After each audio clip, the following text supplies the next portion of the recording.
coftal ɓallimen Alhusseinu Ba. Allah jarama Oumou Ba en garti kadi tedduɓe heeɗiɓe hettiyankoɓe ñiɓɓe haalirde RFI fulfulde e calsalti mum kadi rewindiɓe yewtere coftal ɓalli men on calminama e inde on manama e jettode on mbiyama yo julmo wuuri to koye dow ɓeydare Allah waɗana en yarlaɓe e yaafaɓe bisimilla moon e ndeɗo yewtere hesere o alet 34 lewru duuƴal woni lewru joyi ɓuuri hitan ɗum ñaɗiɗi e nogas e jeegom toɓɓe yewtere men hannde en gartate yurnitade kadi e faccirde guɓɓe I et J folotiro fukubal woni coupe du monde hitande ndeɗo nde gonɗen mankal e alhaali kadi folotiro CAN U17 woni coupe d'Afrique sukaɓe yaroɓe duuɓi 17 fayi less eɗen gandi timmal ngal fettata ko ñande talata paaɗo hakkude Tanzanie e leydi Sénégal to ko yaroɓe duuɓi 17 fayi less kono noon kadi ma en jumpu no feewi e ngal ɗon timmal Ligue des champions Europe pettugal hanki hakkude Paris Saint-Germain e Arsenal. PSG nawi deswol mum ɗiɗoɓal e nder duuɓi ɗiɗi deggodirɗi so saaha o kadi rokki en ma en gartu ko yowti e banggue fuku cenglel o saaha mo kalten ni woni basketball folotiro Bale Basket Africa League nana fetta o saaha ni to Rwanda hakkude Petro de Luanda ina wonde RSSB Tigers ma en gartu hen so jeeɗo haaji ko ni woni mbadi yewtere men tedduɓe bisimilla moon.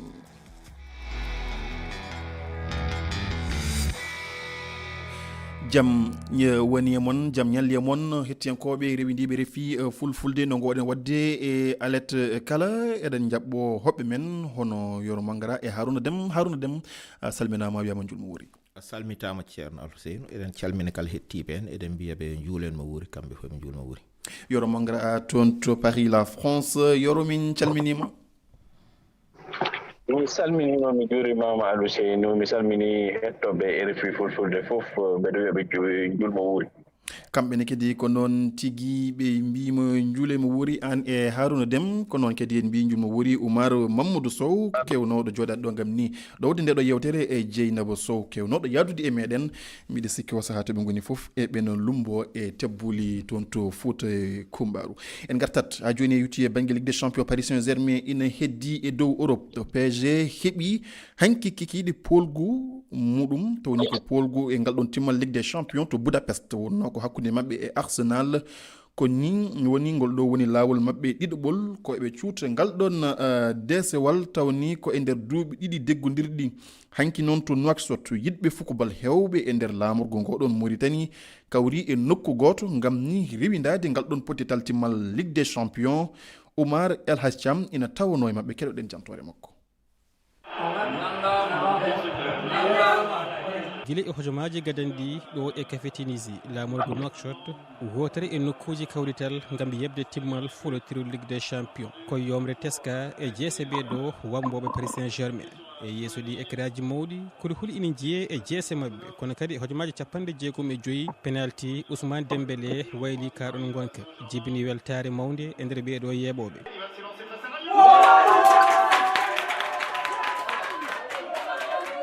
wonande Mamma Kadi ƴaño Arsenal weltima hen banggue ko PSG jogui balo kañum kadi ɓuuri demminde kadi kañum woni favori Arsenal gonen kono finalement Paris ƴetti coupe o yaari noon yooɓe jogor jaam Paris ko meilleur épique mboɗo waɗno mabɓe ƴetti coupe o mais comme supportani Paris hen waɗi kam wadde supporter Arsenal. caggal penalty ƴañoɓe Paris Saint-Germain motti poofaɗi ko loggol faw petta ɗo wamboɓe ɓe puɗɗi softude Amadou Sow. Paris Saint-Germain tampini feewi hay sinno ko kamɓe ɓuuri jogade ha joni to ko o fuko woni ha joni balo noon ɓe jii ko fo petta e gandi Ousmane Dembélé artiri ha joni Paris Saint-Germain e puttal ngal cagganno marque ha joni to ko pelanti o Dembélé hande kadi waɗi golle paydu no feewi soko ha joni kadi wawde markude polgu Paris Saint-Germain woni ni ɓeɗo womboɓe Mauritanie naaɓe weltare mawde Oumar El Hadji Thiam Nouakchott RFI. Oumar El Hadj Thiam ɗum wonno ko toon to Mauritanie to wiyete ni ko toon woni to yommum Ousmane Dembélé jeeya o ndi gulali e lukali nanama e ngal ɗon timmal. Yoro Mangara ɗon toon to Paris oɗo saaha ni joni eɗen cikki ya garta nana waɗa banggue ñaaƴo fettiyankoɓe e Paris Saint-Germain ɓe nana jaaha ina kollira ngal ɗon desewal toon to Paris holko woni hen yande ma holko jiiɗa toon? Hande ko fête ɗo e Paris aɗa andi noon ɓe mbayri ni yaade to wiyete Champ de Mars nden tan ɓe mbaɗatno ko Champs-Élysées ɓade guila 2013 woni hitande ɓe ngannduɗaa ko hitande nde ɗon ɓe ƴetti ko adi ko wiyete championnat de France no Qatar ari nde ɓe mbayri yaade to wiyete Champ de Mars Tour Eiffel hande ɓe mbaɗi ɗum kono koko waɗa encadré par ce que ɓe gagnatno ko ɓe jiino ko 2013 heɓa supporter uji ɗi ne kaɓa hakkunde maɓɓe e hande noon ɓe mbaɗi ko famɗi tan hakkunde école militaire e Champ de Mars Tour Eiffel ko wonata métre aji 160 ko kañum ɓe jaari e koyɗe ɓe mbaɗi fête hakkunde maɓɓe supporter aji maɓɓe joni ɓe gummima toon ni par ce que min ko toon gonnomi ɓe gummima toon ɓe aɓen jaha to wiyeteɗo to président Macron woni to par ce que hande ko toon ɓe jahata kamɓe kadi président bismoɓe wiyoɓe ɓe jarama ɓe nawi football France to woɗɗi so ɓe gayni noon ɓe puɗɗo yaade to ɓe pettata ɗo ñande fof woni Parc des Princes to wonata 80,000 personnes ne paɗaɓe toon kamɓe kadi ɓe goni supporter uji ganduɗa aɓe jiiɗi yiide e gañiɓe ɓe coupe d'Europe. Dingral Park nana fadi lamɓe muɗum ngam ni wawde weltanade ko noon kadi e mawninde e ngal ɗon deswal ɗiɗaɓal ngal ɓe ƴetti e nder duuɓi ɗiɗi deggudeɗo kono noon kadi ma en ganden Paris Saint-Germain ko kañum woni kippol leydi France meɗɗo ƴettude Ligue des Champions laabi ɗiɗi ko Marseille tan ƴettuno ɗum ko lawol gotol wonno. Harouna Dam e gartat seeɗa tan e ngal ɗon potital bangal hanki Ligue des Champions hakkude Arsenal e Paris Saint-Germain no potital ngal yaari holko woni hen miijo maɗo ha Paris Saint-Germain wawi nori ngal ɗon deswa heyɓe jii e hanki e pettal ngal woni wonde Paris artino tan hono yaara yeeso ɓe ten hawa kono noon nde puɗɗori ndi a yi ɓe jaawi nannede minitaji 6 tan ɓe nanna gotel caggal ɗum Arsenal natti fettude ne wirete ne fotti fettirde ni ha andana Arsenal hanki ko ɗum yimɓe jii Arsenal dari caggal fadi seɗen ciftora Arsenal pette mum battidide cappode e to ta Angleterre no heewi so nani gotel tan daro caggal ɓe gañorto tan gotel haydara no heewe ɓe petti e bal duuɓi 10 e mabɓe battididi taw soɓe nani gotel hay goto wawa heɓtade ɓe jagguno noon hono wawi yarude noon contre Paris kono aɗa andi Paris attaque mo no heewi doole no feewi te no ɓe pettirta ni a wawa darade caggal tan aɗa fada hande gasi foof min ni mboɗo sikkunoɓe jeyata hay prolongation walla nde ɓe jeehi prolongation tirobi watta saabu paɗono barkolane nannade dañi laabi ɗiɗi kono Arsenal nanni ho ronki nanude so nannino ɓe jettoyta ho tirobi ho wiite ho tan football gañi fettugol bal gañi saabu ɓurnoɓe yidde gañade fettuɓe yarude yeeso tan nañ petti waɗi football baddon dewdo lawol kañumen Allah rokki coupe saabu ko ɗum wonno wona bettere noon so tawi Paris do tolni hande ɗo min mboɗo jagguno tan gila Paris yaltini Bayern yerone boyi haali ɗum ɗo re wiyatno ne souvent que Paris ala équipe bawɗo ɗum hikka e européen kubo hoto Paris fayi histoire hokkimo gonga saabu no janggano gila ɓe jaltini Bayern ala bawɗo darade yeeso maɓɓe ron kono hadde ɓe dañde koɓe jiiɗi ho yewtere men sakkitinde nde badduɗen e yoro mangarami ɗe sikki wonno ko ñande nogas e jeegom lewru nayo ɓuuri wonno ko lewru avril o arti seeɗa e artata o wi artata so tawi waɗani ko foti wadde hankkadi hattan artata kono noon en jii artata no wi championnat yeki ha ligue ha final ligue des champions waɗi ko fayidini seeɗa saabu nde potital ngal fuɗɗoto ko Arsenal fawi koyngal muɗum no feewi e balore nde yoro kono yeki ha ɓooyi en jii PSG artiri e sambe muɗum mawɗo hol mbayɗani ndiɗon holko saabi ɗum fof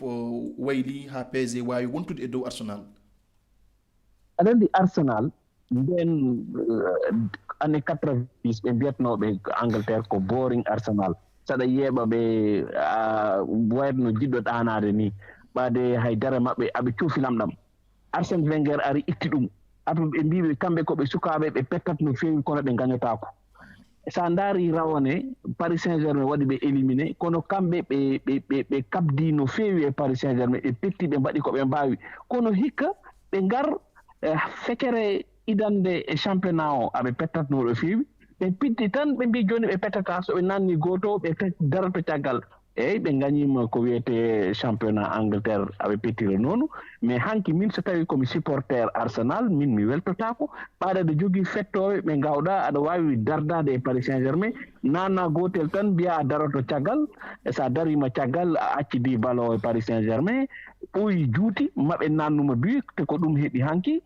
so a yehi série penalty yimɓe ɓe noon ɓe mbiyat ko chance wona chance ko mental ko ma jogoreɗa tigi hakkille e ɓernde pour koyɗe maɗe mbasa ciññude tawa balo tira naata Arouna wi ɗum mi haalino Paris Saint-Germain hikka mi yaani bawɗo ɗum Europe mi wino kadi sa renaki ballon de prix Marc Viviane Fewe ko pullo ƴettata ɗum mijotonomi ko Mamadou Sangare joni kon piyowo ceede hay an saɗa yiɗi mi gara mi daranma min paami ɗon lool wadde ko noon heɓi yaarude haala koyɗe ciññooje mbiɗa sikki ko ɗen koyɗe ciññooje heɓi hanki oɗon biteɗo Gabriel haw ayni balo dow ko ɗon tan wawi gasde ko wiyete fof petta o Paris Saint-Germain heɓi desol mum ɗiɗiɓal eɗen mbawi wiide Paris naati e tarika Ligue des Champions naati e tarika football Harouna Déme holko ɗum jogori waylude e oɗon kippo Paris Saint-Germain ma waylu ko heewi sabu heewɓe aɗa anndi mbiyanno Qatar no jogi kaalis tan mbiyanno Paris ko kaalis ɓe kolliri noon wona kaalis meho sabu Manchester City ne jogi kaalis nananani hen awen leydi kono laawol gotol gañi Arsenal hannde ne jogi kaalis jogiiɓe kaalis e football aduna jooni ne keewi leyɗele gummiide leyɗele arabenkoɓe banggue Asie o wiyete pays du golfe o nanni kaalis ha heewi équipe aji mawɗi gonɗi to henneta France to Angleterre Espagne walla Allemagne kono dañani ha Paris dañi ho nde ɓe ngari ɓe gaddi politique star ɓe gaddoyi Messi ɓe gaddi Neymar eɓe joguino Mbappé ɓe jii marchani caggal dow ɓe goppi ngol ɗon lawol ɓe defte lawol ganduɗa wawɓe fettuɓe fodɓe tawa ala star par ce que Paris ma hannde o ala star ayi hanki so Dembélé Dembélé nanto kamɓe fof poti ayi Dembélé hanki so star wonno sono Mbappé ni wonno hayso waɗi crampe jaltata a suusa yaltinde ɗum kono nde waɗi crampe tan o wi won koyengalam dam no fuɗɗima jaadde seeɗa o wi yo yaltine kanko e hoore makko ni yo yaltine hay so wiyanamo yaltine ma andi lucendirke ma yaltine mo adda goto ɗum noon so Paris ha addi philosophie kesso e football ha joni yimɓe ne dari ɗo mbita hol bawɗo dartindeɓe haddeɓe reggodirde laabi tati eɓe mbaɗa no Real Madrid waɗi ɗum ɗo kañum nde entraîneur mum wi Zidane te na jagga haadi wonde kande pettowo mo Paris wi aɗan won Paris ɓe yiya noon sooda calo hande ham yimɓe fof jiiɗi yaade Paris wona Paris rewta caggal ne ɗon doga ɗum noon ma change hunde ɓe philosophie football no wirete ni ko ɗon tan keddotoɗen jaaɓonen to yoro Mangara o haali seeɗa wonde Harouna Déme haali wonde ma ɗum waylu ko heewi e football ma waylu ko heewi ko yuti e banggue Ligue des Champions ngal ɗo jaɓɓal ngoɗo miijo ngo Paris jogui miijo hesso beele nguɗo polgu ngo Paris heeɓi holko ɗum jogori battinde e saison jogorɗo arde o final pettuɗo hanki o holko jogori battinde e saison paaɗo so jeeɗo haaji yoro Mangara aɗa andi ko arata ko ɓaade sa gañima laabi ɗiɗi yimɓe ɓe kulete ɗum woni goonga o hande équipe aji kewɗi Europe so ɓe potti e Paris Saint-Germain ɓe ciñat ɓaade ɓe cuusaɓe ɗum woni goho ɗiɗi ko Harouna wi ko kala pettowo hande mawɗo ono yiɗi arde Paris Saint-Germain mbeɗe haala hen goto mawɗo tan Julian Alvarez gonɗo Atlético Madrid hande hakkille makko e ɓernde makko woni ko Paris Saint-Germain ko toon no yiɗi arde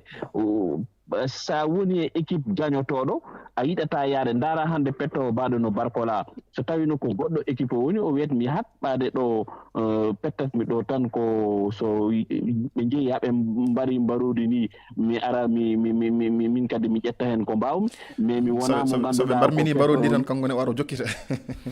o ara o jokkita kanko ko ɗum o woniri ɗo o wiyata ko ala acci mi yaha to ganduɗa gonanmi ko mbarodi min wonata o mbarodi ni mais mi wonata ɗo mbeɗe ara mbeɗe huccito ko ñammi ɗum woni esprit woni hande ko Paris Saint-Germain ko hesɗi ko addi ko noon e nder Europe hokkuɓe ɗum noon hokkuɓe ɗum kalodiren gonga koko championnat France maayi ko ala droit TV ala haydara hayso ɓe ƴetti fettoɓe maɓɓe mayɓe ɓe mbaɗiɓe ɗo hakkude maɓɓe Marseille 3 en ɓeɗo ɓe piyat ɓe ƴetta moƴƴuɓe ɓe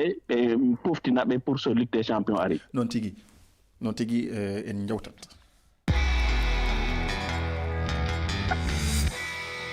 en jaaɓunata rogere men ɗimmere caggal nde kalɗen haala Ligue des Champions CAN U17 folotiro Coupe d'Afrique sukaɓe yaroɓe duuɓi 17 fayi less andi keppuji ɗiɗi jogorɗi foɗodirde ngal ɗon desowal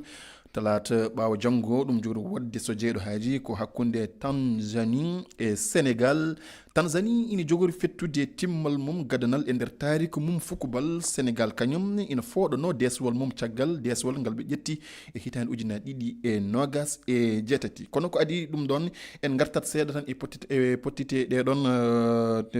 ɗiɗiɓal timmorde ɗe hakkunde Égypte wonno e Tanzanie, hakkunde kadi Sénégal e Maroc. Harouna Déme, Sénégal e Maroc, Égypte, Tanzanie, holno jiiruɗa pottite ɗe no mbano? Pottude musde no feewi aɗa andi kamɓe fof hoye paw fettaɓe battini. Tanzanie Égypte muusino no feewi, hay goto nannano haydara. Tanzanie wattini dañde 4 e paw petta he kamɓe Égypte dañi 3. Sénégal Maroc oɗo yimɓe fof jiina darorini musdo no feewi. Sénégal nanni hen muuse mum no feewi. Maroc ha mboɗo siftoro nde ƴeɓanmi ɗo télé he nde canal commentateur o no wiya 9 minutes arrêt de jeu ham anda ta arbitre yaltindu. ɗum ɗon o hollira tan won han nanna hen heewi he jeeyak hen aɗa ani hankkadi hakkude Sénégal Maroc ko wonti rivalité goto. ɗum noon ɓe jeehi paw petta Sénégal hawiɓe mboɗo sikki tan hoye logique football ɓe goni pour ɓe wawde ɓe tan kañumen kawi. Tanzanie fadano hay goto fadano Tanzanie ne yettoɗo henne hikka ɓe yettade ha ɗo henne ɓe jahori dañde aɗan coupe mabɓe gadiɗo. Sénégal dañino gañinomo lawol gotol rawanne yehino ha wottoyi hen dañani haydara. Hikka noon yettima hadi final noon saɗa yettima ɗon a gañoto wona arde tan tawa ari. Kono ham jaggumi hen hakkunde Maroc e Sénégal poti ƴewtade Afrique pettugol no yaari, saabu pettugol sukaɓe so arbitrage batti nadde hen nanna hen juuɗe mumen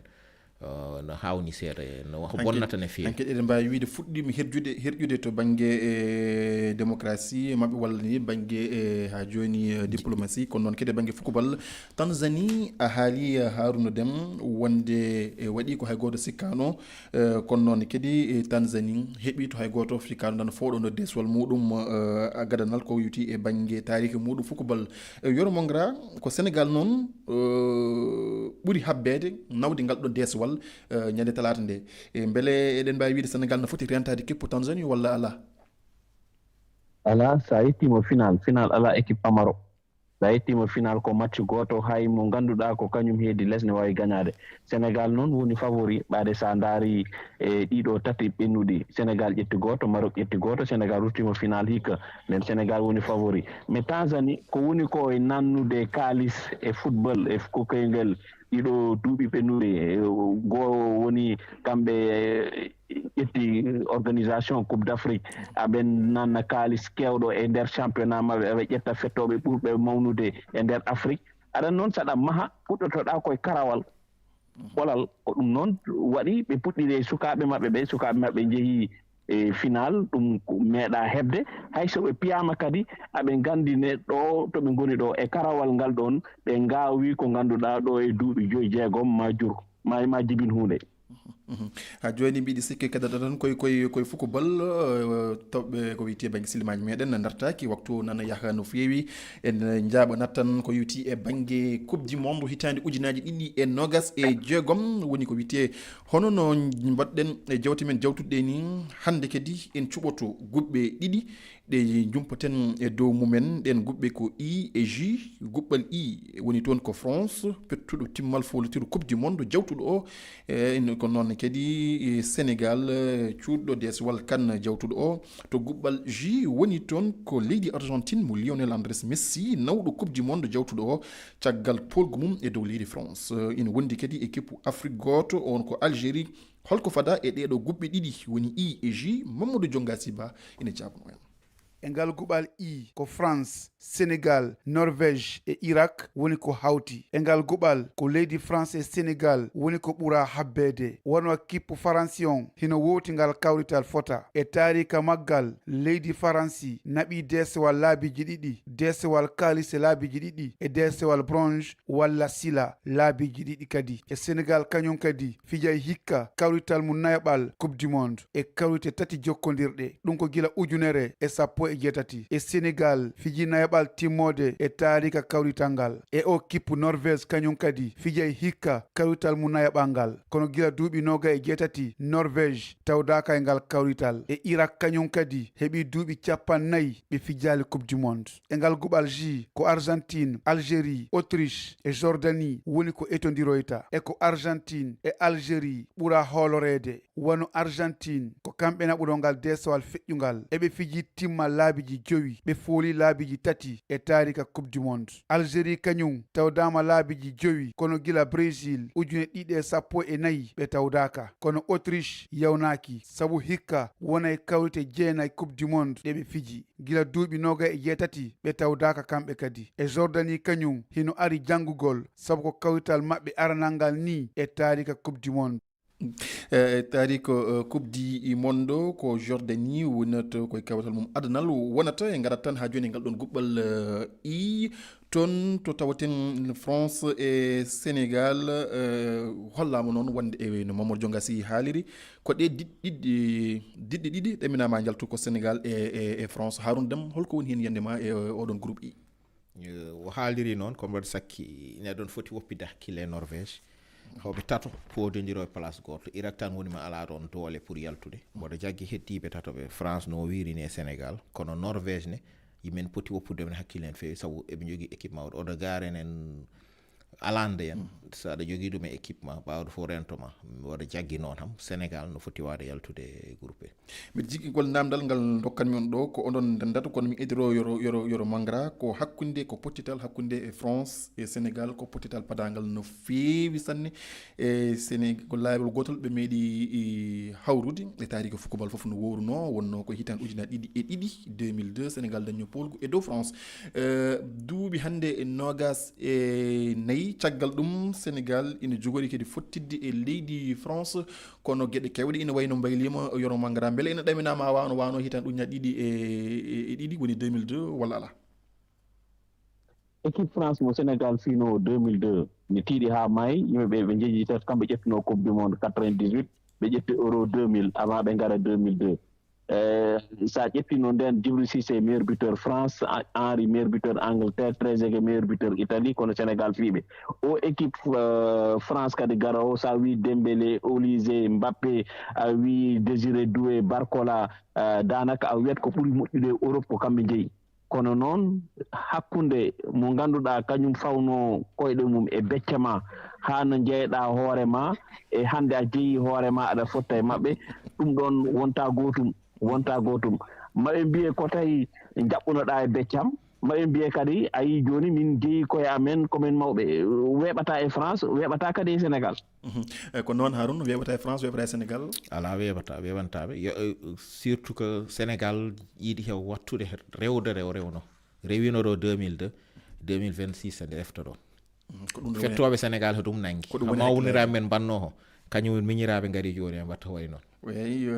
joni kay en ɗacca tan paden e mboy ƴeewen holno jogori wade Sénégal noon ina jogori fettude ñalawma hannde o hakkude muɗum e États-Unis ko pottital cehilagal jogori wonde ko yamde 19 groupe J ko Argentine e Algérie ɗamina ɓurde wawde yaltude toon yoro mangra beele aɗa sikki ko Argentine e Algérie jogori yaltude ngal ɗon guɓɓal mi sikku ko kamɓe keedi dow Algérie yama ɓe ɓeydi kadi doole e équipe maɓɓe o e coupe du monde o e payi Argentine kam ne anda équipe o naywi seeɗa wona équipe 2022 woni ɗo Messi heeɓi duuɓi 4 ɓeydima e duuɓi makko wonnoɓe ɓe cadre e équipe o ko wayon Rodrigo de Paul en kamɓe kadi ɓe naywi seeɗa o yeyini États-Unis o ummima Atlético Madrid kono sa wi Argentine mbiya leydi football sina ara e batu football ñande fof koma mbiya ɓeɗo aɓe mbawi wadde ko mawni te min mbeɗa jagui Argentine hayso tawi naywi ne wawi wadde ko mawni Argentine hayso nawi wawi wadde ko mawni Lionel Messi nanɗon ina ɗamina joto ko lawol mum o cakkitigol beele eɓe maɓe mbawi wattude ko mbanno en 2022 no wawi wonde hay sinnoɓe min mi jaggani kamɓe goni favori mawɗo o saabu leyɗele goɗɗe nan ɗon daari no fewi kono ham eɓe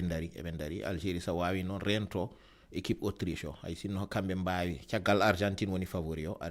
Algérie rewi hen kono ma rento Jordanie surtout